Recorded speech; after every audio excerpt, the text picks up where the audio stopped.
What's up, guys? My name is Ben Ephraim. This is NFL head coach, and today we are going to talk about the Jets' dysfunction in their organization, in their front office, and the possible results of what happened recently within their front office. So let's get started.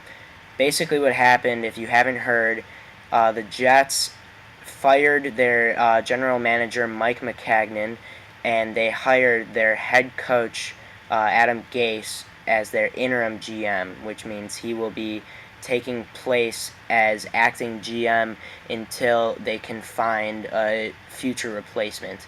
I think this is really interesting because Maccagnan was the one who hired Adam Gase this offseason. He hired him this offseason. So basically, GM hires head coach, GM gets fired, head coach becomes GM, which I think is kind of funny. But anyways, so some reports that came in and it might have been the cause of this firing is that Gase did not want to spend a lot of money on free agents.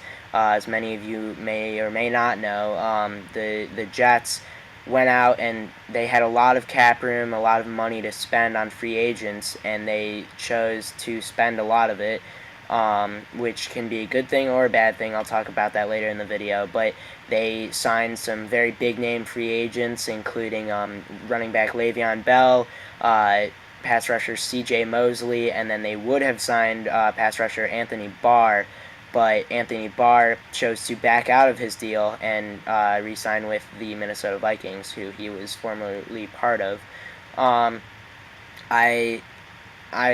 Possible results or consequences based on this. Well, Adam Gase now has the power to trade or sign or cut or whatever. So he has the power to trade the free agents that he did not want to spend money on.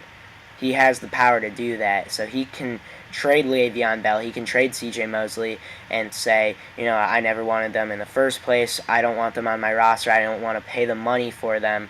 Let's trade them. Let's get some value out of it, and let's move forward with our new roster. I think a big thing that can result of this is a major culture shock within the Jets organization and their players, because now you think about it. Well, how does Le'Veon Bell feel? How does C.J. Mosley feel? How do they feel that they sign these big deals and they feel like they're wanted here, they want to play here, and now all of a sudden they're finding out that their would-be coach, or there may still be coach, does not want them here, does not want to pay them, does not want them to play for them. And I think that can cause a lot of problems within your organization. Also, how do the other players feel?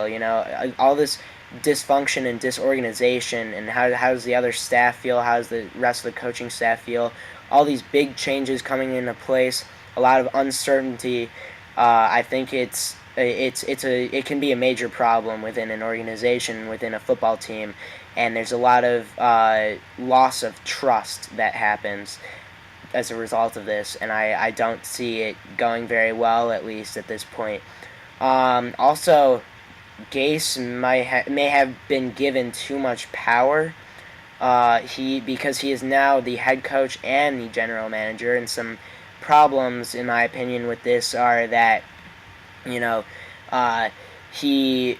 has the power to sign free agents, make trades, cut players, do all of that normal stuff that a GM would do, but he also has the power to focus on the money and the business aspect of this organization. That's part of a GM's job.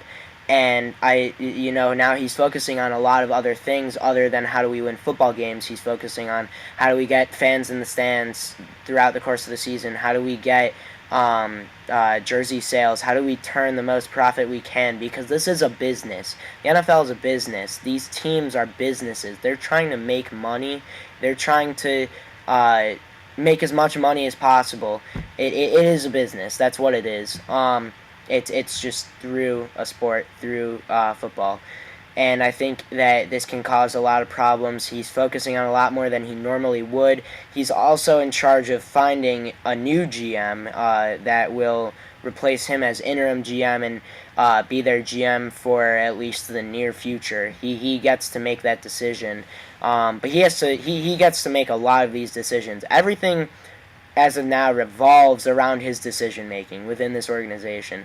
He is the key to their success or their failure at this point, because he's the one making all the decisions. He's the one implementing the plays. He's the one coaching guys up, but he's also the one who is possibly trading the guys that he is currently coaching up. He's possibly cutting the guys who he's possibly coaching up. He's possibly signing the guys who are going to replace those guys that he trades or cuts or whatever happens. He is the decision maker. He is the key to their success or their failure at this point until they find a new GM. Something I think that is really interesting is, I kind of agree with their ex-GM McCagnon on spending money on these free agents. They had one of the largest cap room in the NFL out of all the teams during free agency, which means they had the most money left over to sign as many or as little players as they wanted to. And with like the exception of running out of money and I think that, so Gase, the problem was that Gase did not want to spend a lot of money. He wanted to save money. He wants to have the money so that they can use it for something else, use it to extend other players down the road, use it to sign other players down the road. And I think McCagnon realizes that the Jets the Jets have a lot of holes on their roster.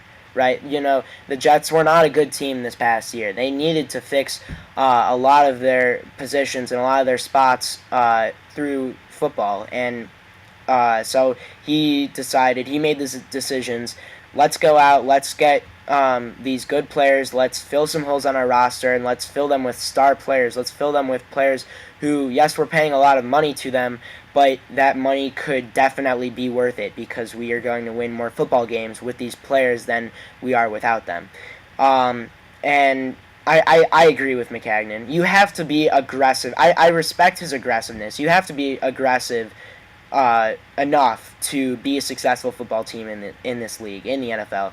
You have to go out and sign players when you have holes in your roster. You can't be conservative that you just don't want to spend the money. It baffles me. It doesn't make any sense. The Jets have that much money, and Gase wants to save it, and they still have plenty of money left over to extend players in the future, and they can save money for later for the future too, next year and years past. But I think that with Le'Veon Bell and C.J. Mosley on their roster and would-be Anthony Barr on their roster, those players help them. They are going to win games with those players on their roster. They filled necessary holes with those players on their roster. I don't really understand why Adam Gase doesn't want to pay those guys. But I think there's a limit to the aggressiveness that you have to have. I think that you can't spend too much money because then you don't have any money left over. What happens in 4 years when they want to re-sign Sam Darnold and they spent too much money in free agency, and now they don't have enough money to sign Sam Darnold, and now Sam Darnold wants a big contract and he's played well and he's going to go to a different team and they're going to lose their star quarterback. What do you do then?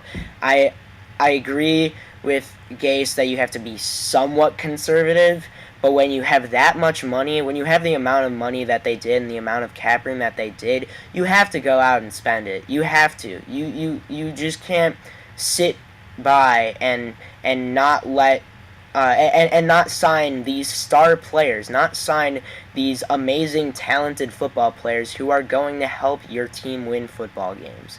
I don't know. I don't understand it. But one thing that I like about Gase being the interim GM is that he gets to make the decision on who he hires to be the next GM.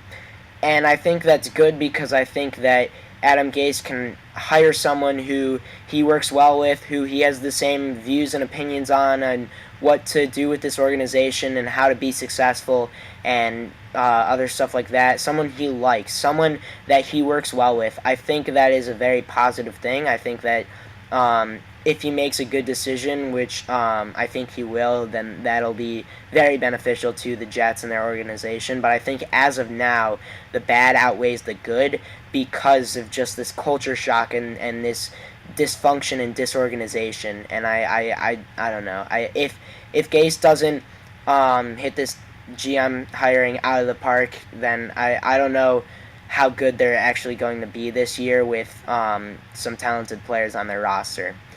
That's it. Thanks for watching. My name is Ben Ephraim. This is NFL head coach.